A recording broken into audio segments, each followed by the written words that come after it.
guys, Gabe here from Our Simple Story. In this quick video, I'm going to discuss the pros and the cons of a sit on top versus a sit inside kayak and maybe help you decide which one is better for you before you go out and buy your own. So hit that thumbs up button and subscribe on your way in. Stick around. Here we go. So let me start this video off by qualifying myself. I have been adventuring, let's say, on the water for about 15 years, whether it be canoes, kayaks, sit on top, sit inside, you name it.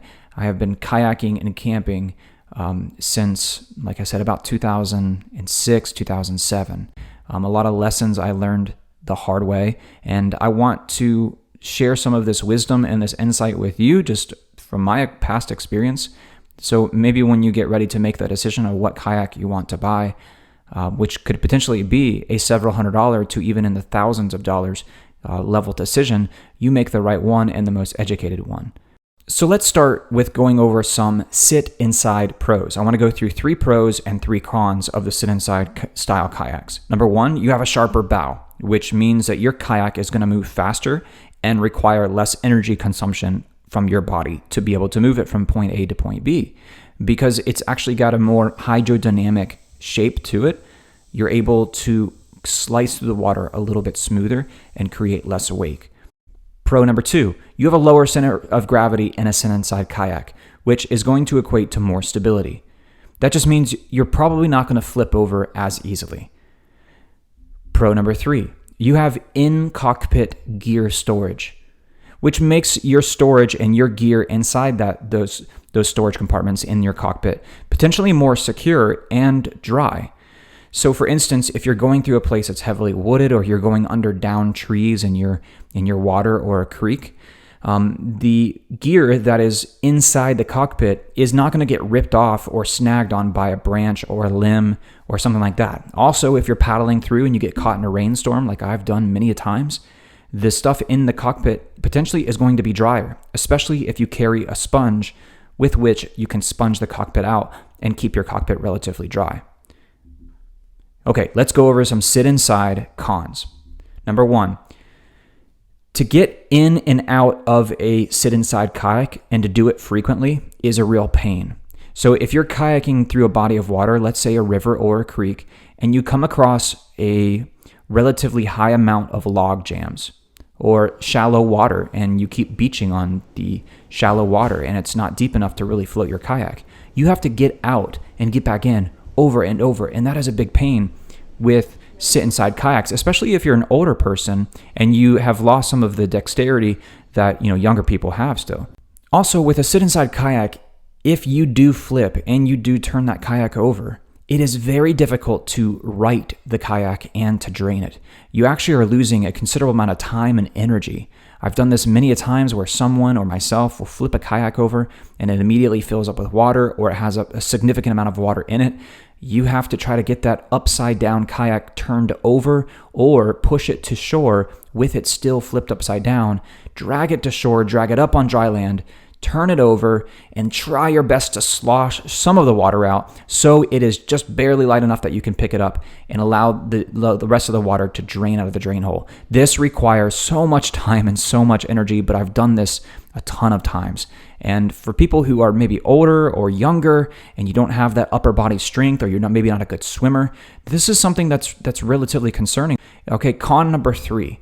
Gear is less accessible while paddling a sit-in kayak. I have spent many hours, many a days kayaking in a sit-inside kayak, and I wanted to turn around and get out a snack, or I wanted to get my water filter out, or I'm sitting there paddling and I want to reach back and get my camera out, or you name it.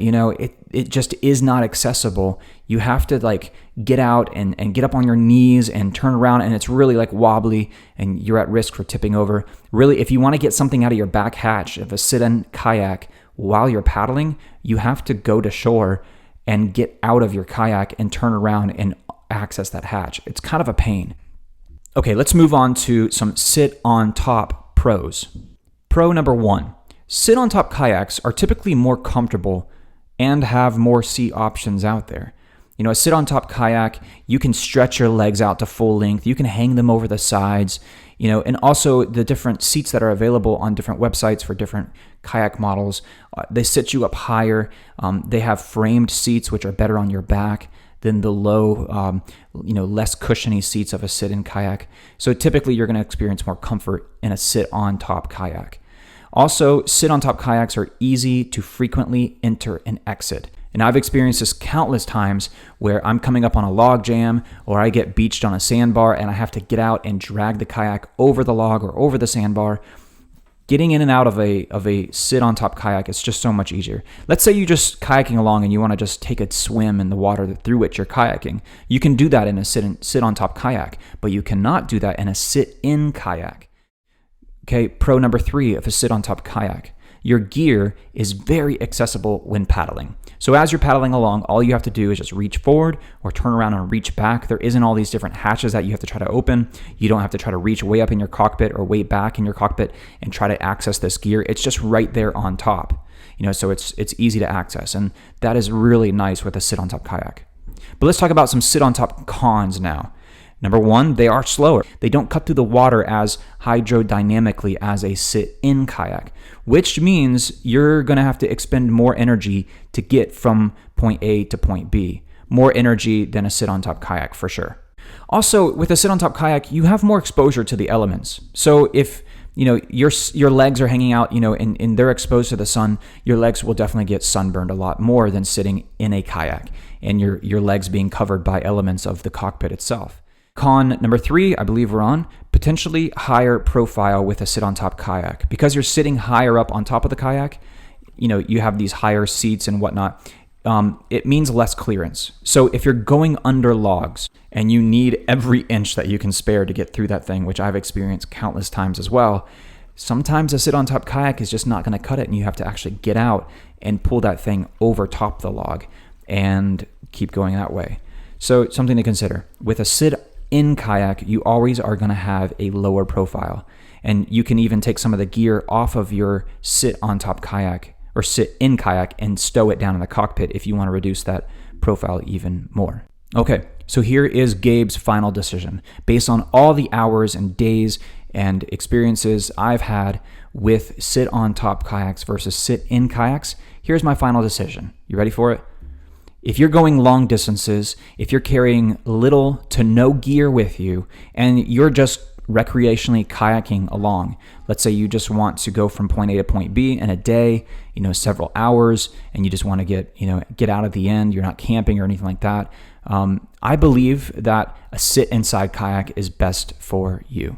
However, if you're going a shorter distance, if you're carrying a lot of gear, let's say you're doing some fishing or camping, then I definitely would go with a sit-on-top kayak.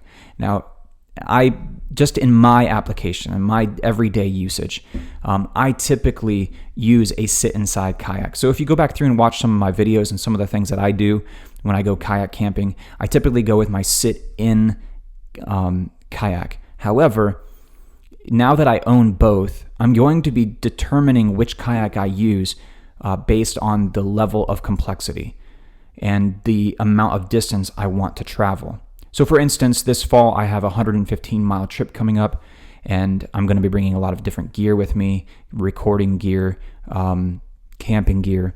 I'm probably going to be using one of my larger sit-inside kayaks because I have both a long distance to cover, but I need a lot of gear with me. So I'm going to bring one of my longer, wider sit-inside kayaks. Well, guys, I hope this video has educated you a little bit and given you more clarity on which type of kayak you should buy and for what reasons. If you don't mind, if I have earned it, would you hit the thumbs up button and subscribe for more videos like this? We really appreciate it. We're a small yet growing channel, and we have a goal of hitting 30,000 subscribers by the end of 2021. And maybe you could help with that. But we really appreciate you watching it. In the meantime, keep it real.